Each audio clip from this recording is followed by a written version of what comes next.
Dans cette vidéo, on va voir comment il faut s'y prendre pour faire des sélections professionnelles dans Photoshop. Alors, l'exercice ici que je vais faire, c'est d'essayer de détourer cette girafe, de la sortir de ce fond et d'aller la placer sur un nouveau fond. Alors, ce que je vais faire dans un premier temps, c'est de faire une sélection rapide de ma girafe. Alors, je ne vais pas revenir en détail dans cette vidéo du moins, sur les différents outils de sélection. Ce sera l'objet d'une autre vidéo. Ici, je prends l'outil de sélection rapide. Alors, cet outil de sélection, il est réglable, comme tous les outils, dans la barre ici au-dessus. On peut modifier sa taille, et on peut modifier notamment sa dureté. Alors, ben voilà, on se lance. Alors, je vais mettre ça de côté. Voilà, hop, on se lance. Et vous voyez que ça va relativement vite. Hop, hop, hop. Voilà pour la tête. Tchac. Voilà. Alors, une fois qu'on arrive dans des zones plus... dans les jambes, c'est plus étroit que dans le corps. Donc, on change la grosseur de son outil, et puis on continue comme ça, etc. etc. Quand on déborde, c'est pas très grave, hein, c'est une sélection rapide qu'on fait pour le moment. Alors, pour gagner du temps dans cette vidéo, j'ai déjà fait ma sélection, la voici, un peu plus entière. Donc ma girafe, je vais l'enlever, voilà, ma girafe précédente. Alors, une fois qu'on a fait cette sélection, et qu'on souhaite la mettre dans notre paysage, comment est-ce qu'on fait? Eh bien, on sépare les deux fenêtres et on va prendre notre girafe et la déplacer dans notre paysage.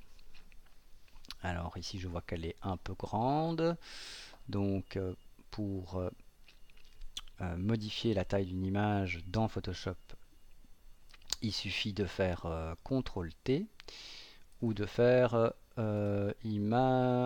édition, transformation manuelle. Voilà, tout simplement.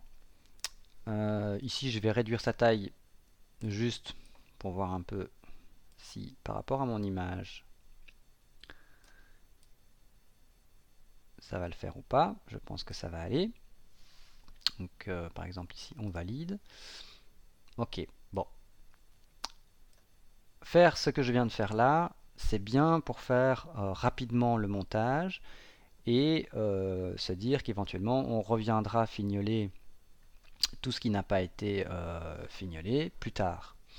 Hein, ne vous lancez pas dans une sélection pointue sans savoir si l'image, au bout du compte, ira avec les autres, si le montage tient la route, etc. Est-ce que ça se trouve, c'est pas la girafe qu'il me faut. Donc on va pas perdre une heure de détourage pour une image qui finalement ne conviendra pas. Donc ce que je viens de faire là, on peut le faire pour, pour composer rapidement et avoir un aperçu rapide des choses. Mais ce que je viens de faire là, c'est surtout une grosse bêtise et une grosse erreur.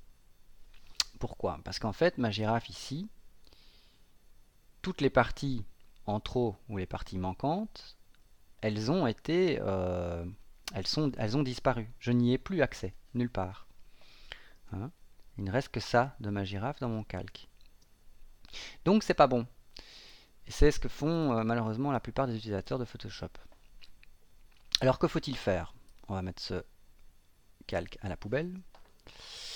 Ce qu'on va faire, c'est que on va prendre alors on va prendre toute l'image et on va attendez, oui, ici mon calque ici par défaut il est verrouillé, hein. Donc il faut le déverrouiller. Pour ça on double clique dans le calque Voilà. Je vais double-cliquer. Et on va aller amener notre calque. Pardon, je fais des bêtises. On reste ici. Pardon. Donc on a déverrouillé notre calque, je suis distrait. On a déverrouillé notre calque. On a une sélection grossière de notre girafe. Et ce qu'on va faire tout de suite, c'est aller dans calque, ici au-dessus, calque, et masque de fusion. On va faire un masque de fusion, et le masque de fusion, on va lui demander de le faire sur la sélection. Donc on prend le troisième ici dans ce menu. On clique. Et qu'est-ce qu'il a fait? Il a été chercher en fait. D'abord il a sauvé notre sélection, qu'il a été mettre dans les couches ici. Il a créé une nouvelle couche. Donc les couches qui sont ici représentent chaque couche de l'image par couleur. Donc il y a la couche rouge, la couche verte et la couche bleue. C'est en RGB, c'est normal qu'il n'y ait que 3 couches, puisqu'on travaille en 3 couleurs. Vous occupez pas trop de ça. Ce qui est important de savoir, c'est que la sélection qu'on a fait de notre girafe, elle est ici. C'est le blanc qui est représenté ici. Si je veux récupérer cette sélection, je me place sur cette image, j'appuie sur commande, j'ai, vous voyez, ma petite main qui s'est transformée, et je clique. Et revoilà ma sélection. Donc, quand on a fait notre masque de fusion, il a fait deux choses. La première chose, il a été créé une couche alpha de notre sélection, puis il a amené cette couche de sélection et il l'a liée, c'est pour ça qu'il y a cette petite chaîne ici, il l'a liée à notre image. Et en fait, ce que ça fait, c'est de dire tous les éléments qui sont dans cette image-là, qui sont en dessous du blanc, vont apparaître. Et tout ce qui est de cette image, qui est dans la zone noire, n'apparaît pas. Donc ça veut dire que notre sélection ici, on n'a pas retiré des morceaux de la girafe. La girafe, elle est toujours là. Mon image, elle est toujours là. La preuve, c'est que, regardez, je vais me mettre sur, ici, mon masque de fusion, mon calque alpha. En cliquant sur majuscule, je annule, je masque mon masque, si je peux m'exprimer ainsi, et on voit que notre girafe, elle est toujours entière. Notre image qui nous a servi est toujours entière. Intéressant. Alors, si je clique sur Alt, hein, j'avais appuyé sur majuscule pour revoir mon image en entière de ma girafe. Ici, je vais cliquer sur Alt pour voir quoi? Pour voir ma sélection. Voilà, ça c'est la zone sélectionnée. Bon. Alors, si vous regardez bien, ici, il y a un petit encadré noir qui est autour de cette vignette. Ça veut dire que dans mon calque, c'est cette image-ci, entre les deux, c'est cette image-ci qui est sélectionnée. Si je vais là, vous voyez mon encart noir passe sur l'autre image, ça veut dire que c'est cette image-là qui est sélectionnée. Ça veut dire que si je fais quelque chose maintenant dans cette zone-là, c'est sur cette image-là que ça va agir. Alors ici, il faut absolument que ce soit notre masque qui soit sélectionné. D'accord? Alors, on va aller chercher l'outil pinceau. Et avec cet outil pinceau, on va utiliser du blanc et du noir. Le blanc, rappelez-vous, fait apparaître les choses et le noir masque les choses. Donc le blanc, allons-y. Le blanc fait apparaître les morceaux disparus. Voilà, il les révèle en quelque sorte.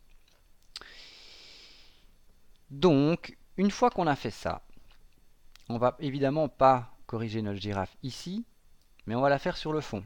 Donc, on prend notre calque et on l'amène ici. Alors, comme les deux images sont liées, si je fais une transformation d'échelle, c'est bien le masque et l'image de la girafe qui vont se transformer. Image, édition, transformation, manuel, ici. Voilà, elle devrait le faire normalement. Pourquoi elle ne le fait pas? Ah si, elle le fait. Voilà, c'est parce que je ne voyais pas les petites poignées ici, c'était hors champ. Majuscule pour diminuer à échelle. Voilà. Elle était vraiment très grande cette girafe. Ok, alors je valide. Pop, pop, pop, pom. Eh bien, on va pouvoir commencer à travailler. Alors, ce qu'on peut faire, c'est faire apparaître le masque, ici. Le voilà. Et on va arriver avec notre joli blanc. Le voilà. Et on va pouvoir commencer à corriger ce qui doit être corrigé. Voilà, alors c'est tout l'intérêt de cette technique, c'est qu'elle permet de revenir sur notre sélection indéfiniment, d'ajouter des morceaux de girafe, d'en retirer. Par exemple ici je vais enlever toute la queue. Hop. Par exemple. Alors ici on avait un petit bout qui nous dérangeait. Voilà. Oups, oups. Je fais des bêtises. Je reviens là. Voilà.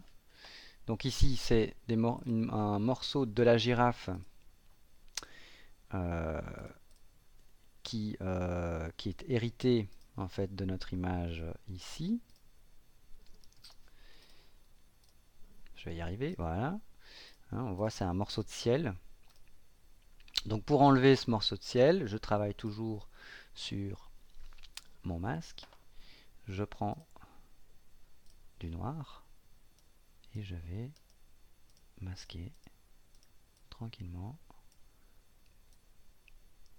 ce qui est en trop dans cette image. Alors évidemment, c'est un travail de précision, c'est un travail, si on veut le réaliser correctement, qui prend du temps. Mais en tout cas, la méthode ici que je vous montre, c'est la méthode la plus sûre pour réaliser un bon détourage d'images, une bonne sélection d'images. Voilà, ça peut être affiné évidemment. Et donc, c'est toujours la même chose, partout c'est le même principe. On enlève des morceaux de girafe. Voilà. Je fais ça très grossièrement ici, c'est juste un exemple. Voilà, hop, on revient en arrière, on va rajouter du blanc, on va rajouter les morceaux de girafe, etc., etc., etc., etc. Jusqu'à ce que votre girafe eh bien, soit sélectionnée exactement comme vous le souhaitez.